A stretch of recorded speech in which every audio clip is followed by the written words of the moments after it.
Ladies and gentlemen, Good evening. are you ready? Okay, here we go. You're listening to the Deal Room Podcast. Join us as we bring you the inside scoop on business sales and acquisitions. Get across trends in the area and hear the industry's best recount their real-life tips, traps, and experiences. Now, here's your host, Joanna Oakey. Hi, it's Joanna Oakey here, and welcome back to the Deal Room Podcast, a podcast proudly brought to you by our commercial legal practice, Aspect Legal. Now, today we have another captivating episode of our State of the Market series. We're about to dive deep into the pulse of various industries, from manufacturing to medical, dental, and many more. Now, why is understanding the state of the market so crucial? Simple. Understanding the state of the market is the key to unlocking endless opportunities for growth, gaining valuable insights into the competitive landscape, deciphering consumer buying patterns, and, most importantly, formulating effective risk management strategies. So, whether you're a budding entrepreneur or business owner seeking your next big break, or a seasoned business owner determined to stay ahead of the game, this series is your compass, guiding you through the ever-changing tides of the market. Now, get ready to decode the trends and gain a strategic advantage that will propel your business to new heights. And stay tuned as we dive into another State of the Market episode. Here we go. Jenny, hello. Welcome to the Deal Room Podcast. Thanks for having me, Joanna. My absolute pleasure.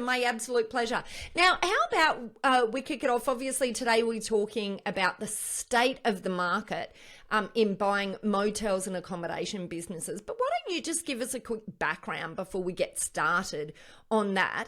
How did you get started in this industry, and how long have you been in the industry? Like, what was the reasoning? What's the attraction in this particular subset of business broking? I think it was more, a series of different points in my career that led me to where I am today. But when I kicked off, out of school, I went straight into sales and marketing. So it has always been something that I've done.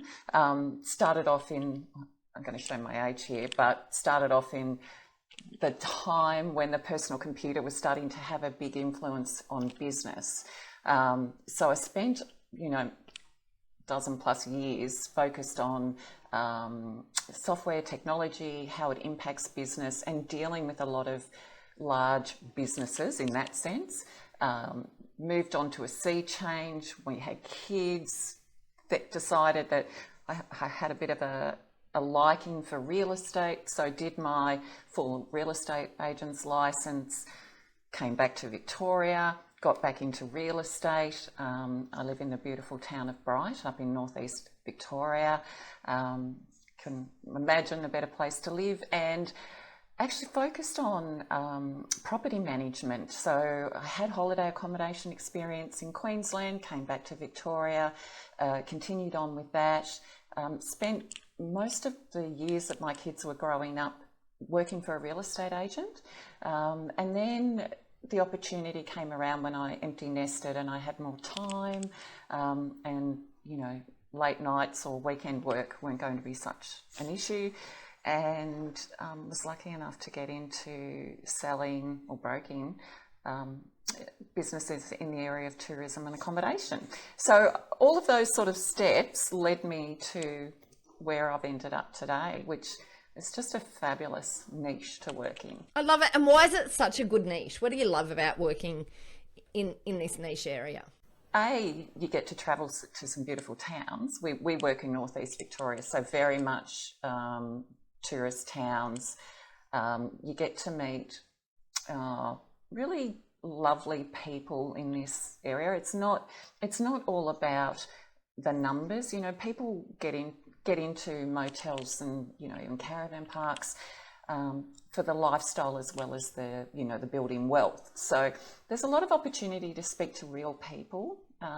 You don't traditionally have to fight the hierarchy to get through to the people that you need to.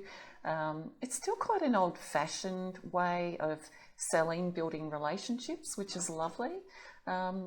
And yeah, you get to travel in one of the most beautiful places in the world. Well, absolutely. You're selling it for all of us. I love it. Absolutely love it. Okay. All right. So how is selling businesses in this industry different, do you think, than other types of businesses? I don't know that the fundamentals are different at all. They're scalable, of course, and, different markets have, different needs when people are either setting up to sell or whether they're looking to buy. But fundamentally, the elements are all the same. I just think you have a really good opportunity as a broker to get to understand your purchaser and your vendor really well. And there is very much a personal element to it. It can be very much an emotional way of selling. It's not like you're a widget producer. You're a people business. If you're going to get into this game, you need to be a people person, and your clientele, your guests, they're people too. So it's just a nice way to get to know people and understand what their objectives are, selling or buying. Okay, all right. So, but I mean, there are some things that are different to other industries, I guess. You're dealing with, the premises, for example, are far more important, obviously, because they're the core asset, aren't they, to many other businesses. And that comes with its own challenges, I guess. What's your thoughts about that, in terms of differences? If you're looking from a purchasing point of view, you can talk about all the fundamentals to what you're looking for when you're buying a business. And of course, there's this wonderful thing called setting up a deal team that somebody in legal once taught me that term. Love it, Jenny, love it. So, you do have all those standard processes to go through. You want to make sure you've got the right accountant on board. You want to make sure you've got the right solicitor on board. You want to make sure you've got the right financiers on board.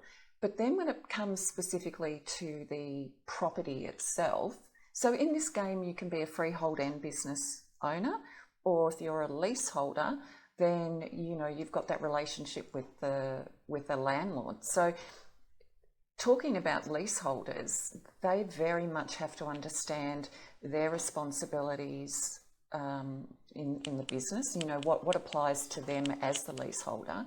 And some leaseholders can be surprised at the, how far their responsibilities go when it comes to the fixtures, the carpets and things like that. So there is a lot of education to understand what's your responsibility as a leasehold, and then on the other side of the coin, what's your responsibility, what's the responsibility of a landlord. And that's where having done your due diligence on understanding who your landlord is, how they respond to the leaseholder, who's potentially, could be just the tenant before you or the vendor, and doing the work required to get that understood as well. Because I can reflect on many, many years in property management, and the relationships between a tenant and a landlord are critical. And the most success for both parties is when there is a very open and supportive relationship between both parties. We always hear about the bad stuff that goes wrong, but it is minor. But you don't want to be in that position yourself if you're investing, a lot of money in buying a business, when you are reliant also on what that freeholder owner is willing to do in supporting you in your business. And purchasers can go a long way to getting that established before they buy. I consider that very much part of the due diligence. You really need to hammer your broker to get as much information as you can about what is the current relationship, and then relying on your legal team to check the lease out for you, make sure that the terms and conditions of that lease are going to support you for the next 20, 25 years, which is standard lease terms if you're going to be a leaseholder. And if we're talking about sellers going to market, are there any sort of classic issues that you've seen in failure to prepare? Whether it's, with the lease and the way the lease stands, issues with the lease, or otherwise in this industry? Yeah, look, I think we probably, like a lot of other industries, sometimes when you are an owner-operator, you eventually get to the point where you're tired and you want to go to market, and not allowing the appropriate amount of time to set up to sell. You really, really, really have to set up to sell. And just like a purchaser, a seller really needs to have their deal team together and get all the advice they can as far as setting up to sell. You want to make sure that your property is presented in the best way possible, because it is an emotional buy. Still, someone drives up to that property and they want to see that it's neat and tidy. They don't want to see water leaks. They don't want to see gardens that are unruly. They don't want to see potholes, in the car park, and all those first impressions things that become very, very important for a buyer. And the one thing to remember about a buyer in this game is that it is not just someone that wants to build wealth. It can be the person who wants to buy their home with their business. So traditionally there's a owner residence, and that residence needs to be presented well, because the buyer needs to feel like they can go there and make a home for their kids, or they can get away and have a nice place to live. It's not all about just making money in this game. So there's a lot that a seller can do through first impressions. There's a lot a seller can do to understand the tax implications of how it's best that they structure their deal for sale, because I always get asked about tax implications, and I'm not a tax agent, and I'm not going to. So you've got to have that already set up.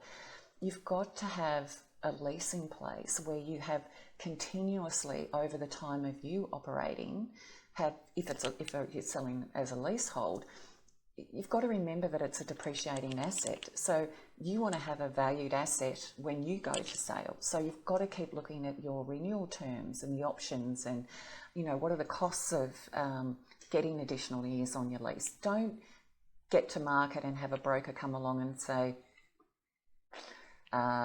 you haven't got enough lease on it, you're not going to get the money you want, because there's not the time for the purchaser to get the return on investment. So, stupid things like making sure that you've had a PPSR check done. I've had a multi-million-dollar deal that came to a grinding halt because the seller had, a bank had, they registered on the securities register, and it took so long to get the registration released, and it was from 15 years ago, and it didn't even relate to the current business. So simple things like that can just be done in the beginning, so that you've got a smooth path to sale. Okay, well, why don't we dig into it then? Market trends. What are you seeing in the market at the moment? What's the market looking like? The market, as far as buying and selling at the moment, is no doubt impacted by the current interest rate issues. So, that's affecting commercial rates just as much as it's affecting home buyers. It also creates a little bit of uncertainty with people, their confidence in going forward. And I think in our game, when a lot of tourist-based businesses are funded with discretionary spend, you need to have that confidence that people are going to keep coming back. So looking at occupancy rates, what is the current vendor doing to maintain their occupancy rate? Are they in a niche market? There's loads of towns that are still thriving, and it may well be that the smaller towns, or people may well choose to just get in their car and drive, as opposed to having the money to go overseas. So it's a shame that the market forces do create uncertainty, but there is still a lot of opportunity for people to get into really good and sustainable businesses. And in our game, occupancy can prove that. So there's nothing stopping you seeing what the last 6 months has done, what happened before COVID, what has happened since COVID. There's a lot of information there that you can gather if you're looking to buy. Fantastic. And what makes an accommodation business that's like hot in demand at the moment? I think there's a lot to be said for niching. There's a lot to be said for how you understand and use technology. There's a lot of opportunity from a technology point of view. There is a lot of fear by operators in how to use technology. And, a lot of moteliers are generational and they haven't come up with technology. So they're not necessarily maximising the bottom line. You don't even have to increase your occupancy. You can use technology to get repeat guests. You can use technology to go around your booking agencies. They charge a big percentage of every booking. And as an operator, you can get 15% back on your bottom line straight away if somebody books with you directly. So there's a lot you can use technology for. There's a lot of opportunity to continue to repeat market to your guests.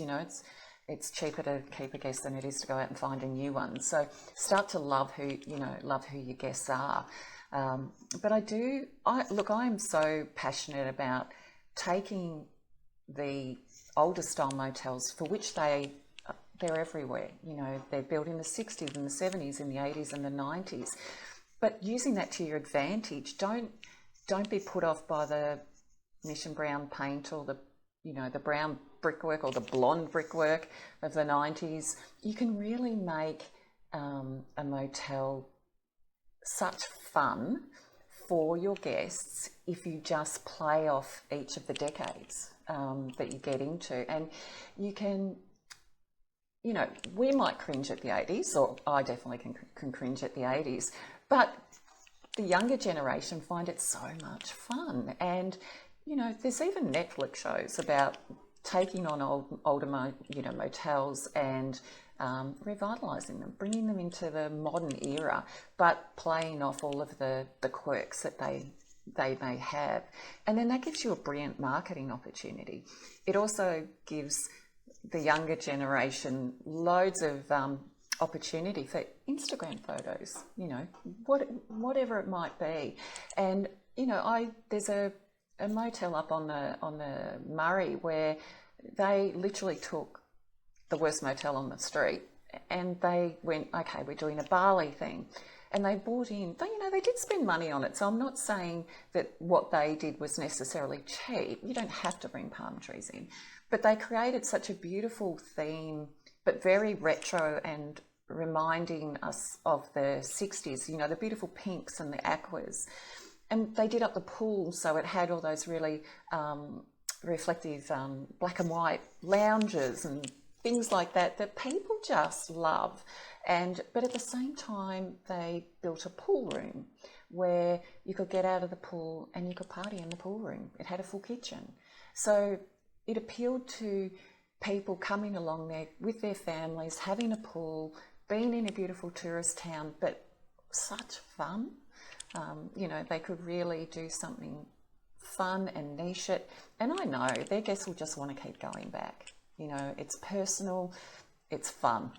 In Bright, we had a recent leaseholder that came in, and her passion was food. And she didn't open a restaurant, but what she's done is she's created a market where her guests can get beautiful charcuterie boards and get access to the beautiful wines in this valley. And she's a little bit high up off the river and got all the umbrellas and the lounges and the tables and, again, a brilliant marketing opportunity. Her photos look beautiful. Everyone wants to see beautiful food and how it's laid out and dressed tables. So there's so much. If you've got a passion and you can apply that to your motel, I think you can do so much in this game. You've just got to come along with passion and creativity, really. Or a side hustle. If you've got a side hustle, add that into your motel. Oh, I love it. What are some examples of some side hustles you've seen incorporated? Particularly in this area, because this valley and, the surrounding valleys are very much access to the snowfields. So, as an operator, you can have already in the guest rooms. You can have their skis ready, you can have their snow chains ready, you can have the kids' toboggans ready, you can have access to tours, getting local buses to get you up the mountain. You can, there's an operator locally who came into it from a bus tour company, and they've got a small bus. So they're only a small motel, but what they can do is book it out for their bus tours. And then, guests roll out the door, they get in the bus and can go anywhere in the valleys here to see the beautiful region, drink, eat, and roll back home without ever having to get in their car. There's lots of opportunities if you just can pick it. Fantastic. Well, and my last question, I just want to talk about the valuation approach to accommodation businesses. What's the usual valuation approach, and what sort of creates, I guess, a standout in terms of, valuation, if you can talk about that? Yeah, I think, so we work in both areas. We've got the leasehold, so just the business component of running a motel. That's been fairly consistent for years, in that you're probably looking at around, if you're keeping to that 3.5 times multiple of adjusted net profit, it's a fairly simple, calculation. And again, depending on where your occupancy is, what is the opportunity to grow the business, the presentation of the business, does a purchaser have to walk in and upgrade all the beds and all the mattresses and the floor coverings? So there's always going to be a range based on, the overall presentation of the business. From a freehold point of view, that's very much dependent on the market, or where you are, and how likely it is that there are market forces that could affect you at any time. The ranges can be quite, the difference between selling a business in, say, Bright, which is quite a booming tourist area, to a business that perhaps only gets travellers on one of the major highways, you would have very different approaches to that. But it could be anywhere from 8 or 9% return on investment right up into the high teens. So there are a lot of factors that will go into that, and obviously how good is the structural side of your freehold property as well. Fantastic. Well, look, Jenny, thank you so much for our run through the state of the market at the moment for the motel and accommodation industry. Thank you for having me. Any last parting words to our listeners, and how do they engage with you, I guess? Well, certainly they can call me at any time. So my number is 0419 009 033, or it is Jenny, Jenny, at betterbusinessbrokers.com.au. My biggest piece of advice is give yourself time, get your team set up, and go into it with your eyes wide open. Love it. What brilliant advice, Jenny. And thank you so much. Such an interesting insight into this particular segment of the market. Really fantastic speaking to you, Jenny, and thank you so much for being a guest on the Deal Room podcast. Thank you, Joanna. I'm thrilled. Thank you. Wonderful. You have a great day. Yeah, you too. Well, that's it for this episode of the Deal Room podcast. We hope you're now primed for your next deal with these pointers and have enjoyed these fascinating insights. Now, if you'd like more information about this topic, then head over to our website at thedealroompodcast.com, where you'll be able to download a transcript of this episode, as well as access any contact details and any other additional information we referred to in today's podcast. Now, if you'd like to get in contact with our guests today and the services they offer, you can go ahead and check out our show notes for a link right through to them and their details. You can also book in directly with our legal eagles at Aspect Legal if you'd like to soundboard your next steps, discuss a legal question, or find out more how we can assist, whether that's with buying or selling a business, or perhaps somewhere in between. Now, don't forget to subscribe to the Deal Room podcast on your favourite podcast player to get notifications whenever a new episode is out. We'd also love to hear your feedback, so please leave us a review and rating if you're already one of our subscribers, or even if you're listening to this podcast for the very first time. Every review helps our team produce valuable content for you. Well, thanks again for listening in. You've been listening to Joanna Oakey and the Deal Room podcast, a podcast proudly brought to you by our commercial legal practice, Aspect Legal. See you next time.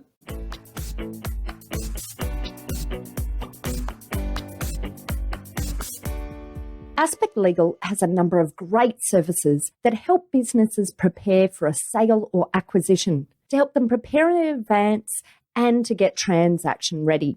We've also got a range of services to help guide businesses through the sale and acquisitions process. We work with clients both big and small and have different types of services depending on size and complexity. We provide a free consultation to discuss your proposed sale or acquisition. So see our show notes on how to book a time to speak with us, or head over to our website at aspectlegal.com.au. Ladies and gentlemen. That will conclude this evening's entertainment. Thanks for listening to the Deal Room podcast. To find out more about this episode and other episodes in the series, check out the show notes or head over to our website at thedealroompodcast.com.au.